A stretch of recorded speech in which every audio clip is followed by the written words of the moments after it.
Hello बच्चों, चलिए प्रश्न को पढ़ते हैं और समझते हैं। निम्नलिखित फलनों के लिए दिए गए अंतराल में रोले के प्रमेय से c का मान ज्ञात कीजिए। तो यहाँ पर हमें c का मान ज्ञात करना है।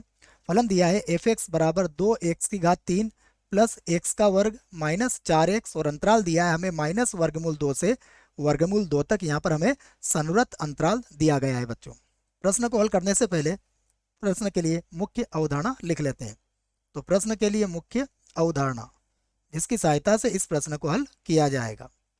मुख्य अवधारणा में हम रोले के प्रमेय को लिखेंगे और उसके प्रतिबंधों को समझेंगे। तो रोले के प्रमेय के लिए हम कोई फलन लेते हैं y बराबर एफ एक्स, जो x belongs to a comma b में परिभाषित है। ये हमने कोई फलन ले लिया।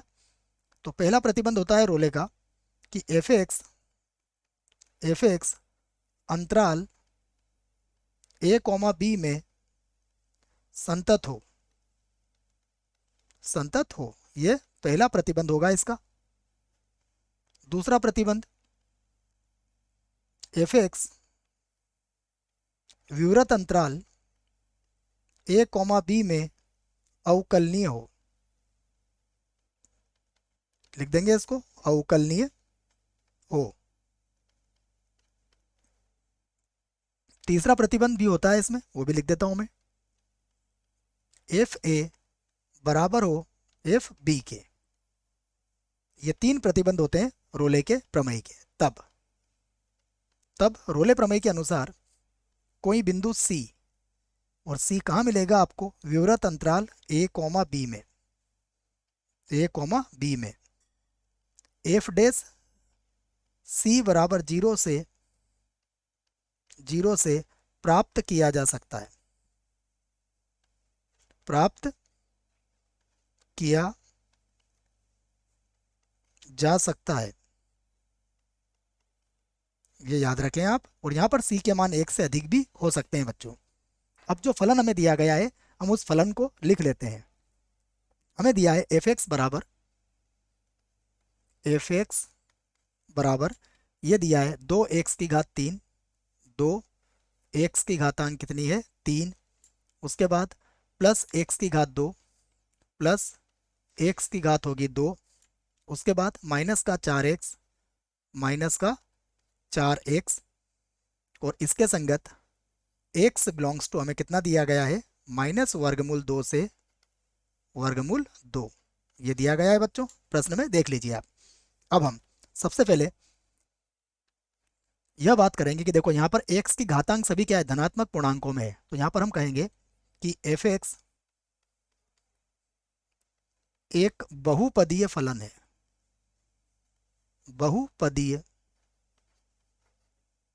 फलन है, और जितने भी बहुपदीय फलन होते हैं वह सभी सतत होते हैं बच्चों। तो एफ एक्स एक बहुपदीय फलन है,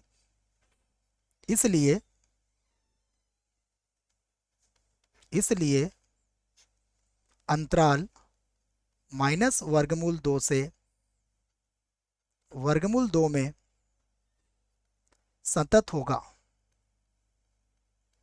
संतत होगा। तो एक तो यह बात आप याद रखें। दूसरा, देखिए सतत तो हमने सिद्ध कर ही दिया है।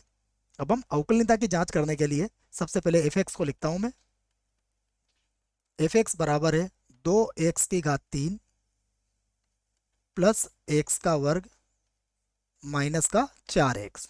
मैं इसका अवकलन करता हूं, तो ये हो जाएगा एफ डैश एक्स, ये हो जाएगा 6x का वर्ग प्लस हो जाएगा 2x और माइनस हो जाएगा 4। ये हमने फलन लिख लिया है। देखिए इस फलन को एक बार और बता देता हूँ आपको। यही फलन है 2x की घात 3 प्लस एक्स का वर्ग माइनस 4x। लिख लिया हमने इसे। अब देखें तो ये भी क्या है? बहुपदीय फलन है। जो बहुपदीय फलन है, बहुपदीय फलन है, और ये बहुपदीय फलन है अर्थात ये सतत होगा।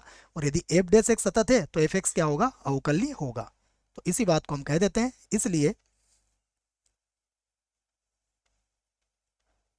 इसलिए अंतराल, यहाँ पर विवृत अंतराल लेंगे हम। अंतराल माइनस वर्गमूल 2 में एफ एक्स अवकलनीय होगा, एफ एक्स अवकलनीय होगा। ये हमने इसको लिख लिया है, तो ये अवकलनीय भी हो गया है बच्चों। अब तीसरा प्रतिबंध की जांच करते हैं हम इसके। तीसरा प्रतिबंध यहाँ पर देख लेते हैं। सबसे पहले मैं एफ ए निकालूंगा और ए का मान कितना है, माइनस का वर्गमूल 2। तो ये होगा एफ माइनस का वर्गमूल 2। तो सबसे पहले ये होगा 2 गुणा माइनस वर्गमूल 2 को 3 बार गुणा करेंगे तो ये हो जाएगा माइनस का 2 वर्गमूल 2 के बराबर। उसके बाद माइनस वर्गमूल 2 को 2 बार गुणा करेंगे तो ये प्लस का 2 हो जाएगा और ये हो जाएगा माइनस का 4 वर्गमूल 2 के बराबर। इसको हल कर लेते हैं हम। तो देखिए यहाँ पर हमें क्या मिलेगा, ये हो जाएगा 2 का 2 से गुणा करेंगे तो ये मिल जाएगा हमें 4। तो मैं इसको ऐसा लिख देता हूँ, देखिए ये हो जाएगा 2 और 4 वर्गमूल 2, ये भी हो जाएगा कितना 4। ये प्लस का हो जाएगा बच्चों, है ना, वर्गमूल 2 माइनस का है ना, तो ये प्लस का हो जाएगा, तो कटने पर हमें यहाँ पर 2 मिल जाएगा। अब यहाँ पर एफ ऑफ बी देखते हैं, ये होगा एफ और हम प्लस का वर्गमूल 2 रखेंगे यहाँ पर, वर्गमूल 2। तो देखिए ये कितना होगा 2 गुणा, जब इसको 3 बार गुणा करेंगे तो ये 2 वर्गमूल 2 हो जाएगा। वर्गमूल 2 का वर्ग करेंगे तो फिर से 2 ही आएगा। यहाँ पर गुणा करेंगे तो ये हो जाएगा 4 और ये वर्गमूल 2 हो जाएगा। तो यहाँ पर भी 4 वर्गमूल 2 से 4 वर्गमूल 2 कट जाएगा, बराबर कितना बचेगा 2। तो दोनों ही क्या है, बराबर है। तो हम इस बात को कह सकते हैं कि यहाँ एफ ऑफ ए बराबर है किसके, एफ ऑफ बी के। तो दोनों बराबर आए हैं, इसका अर्थ ये है कि यहाँ रोले प्रमेय के तीनों प्रतिबंध संतुष्ट होते हैं। तो अब हम कह सकते हैं अतः रोले प्रमेय से, यहाँ से कह देता हूं मैं, अतः रोले प्रमेय से कोई बिंदु सी हमें ढूंढना है, एफ डैश सी बराबर 0 से। तो सबसे पहले हम देखते हैं कि हमें एफ डैश एक्स कितना प्राप्त हुआ है। यहाँ पर लिख देता हूँ मैं एफ डैश एक्स। देखिए एफ डैश एक्स कितना आया था, ये आया था 6x का वर्ग, ये था 6x का वर्ग। उसके बाद कितना था, प्लस का 2x माइनस 4, प्लस का 2x और माइनस का 4। तो यही मान हम यहाँ पर रख लेते हैं। तो ये हो जाएगा 6, उसके बाद ये बन जाएगा c का वर्ग, प्लस ये हो जाएगा 2c और माइनस हो जाएगा 4, बराबर कितना हो जाएगा 0। अब हम 2 का भाग लगाते हैं तो ये होगा 3c का वर्ग प्लस ये हो जाएगा c और ये माइनस का 2 बराबर 0। अब हम इसके गुणनखंड कर लेते हैं।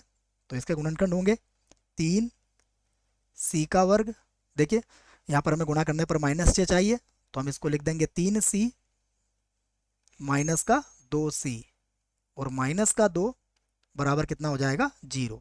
यहाँ से हम 3c को कॉमन ले लेते हैं तो यहाँ मिलेगा c प्लस 1 और यहाँ से माइनस के 2 को कॉमन लेंगे तो यहाँ क्या मिलेगा c प्लस 1 बराबर 0। तो अब ये बन गया c प्लस 1 और यहाँ पर हो गया 3c माइनस का 2 बराबर 0। दोनों की तुलना हम अलग अलग जीरो से कर देते हैं। तो यहाँ पर होगा c प्लस 1 बराबर 0 और या ये हो जाएगा 3c माइनस का 2 बराबर 0। तो यहाँ से देखिए c का मान हमें क्या मिलेगा, c का मान मिलेगा हमें माइनस का 1 और यहाँ से c का मान हमें क्या मिलेगा, c का मान मिलेगा हमें 2/3। अब हमें जो अंतराल दिया गया है उस अंतराल को हम यहाँ पर समझते हैं। देखिए हमें क्या मान दिया गया था उसको मैं आपको संख्या रेखा से ये बात समझा देता हूँ। देखिए ये हमारे पास 0 है, हमें पता है लगभग ये जो वर्गमूल 2 होता है इसका जो मान होगा लगभग कितना होता है, लगभग 1.41 होता है बच्चों। तो यहाँ पर -1 कहाँ मिलेगा आपको, यहाँ पर कहीं पर मिलेगा। उसी प्रकार 2/3 की बात करें तो ये 1 से कम है और वर्गमूल 2 आपको यहाँ पर कहीं पर मिलेगा, वर्गमूल 2। इसका अर्थ क्या हुआ कि -1 जो है वह बिलोंग्स टू क्या होगा, माइनस का वर्गमूल 2 कॉमा वर्गमूल 2, ये इसके मध्य मिल जाएगा आपको। और 2/3 भी बिलोंग्स टू क्या होगा, ये भी होगा माइनस का वर्गमूल 2 और प्लस का वर्गमूल 2। तो दोनों ही मान हमें सी के प्राप्त हुए। जैसा मैंने आपसे कहा था कि सी के मान एक से अधिक भी हमें प्राप्त हो सकते हैं। तो यहाँ पर हम कह सकते हैं हमसे क्या पूछा गया था, उसको भी मैं यहाँ पर बता देता हूँ आपको। हमसे प्रश्न में सी के मान पूछे गए थे, तो सी के 2 मान हमारे पास यहाँ आ चुके हैं। ये दोनों ही हमारे प्रश्न के क्या होंगे, उत्तर होंगे। आशा करता हूँ बच्चों आपको इस प्रश्न का उत्तर समझ में आया होगा। धन्यवाद।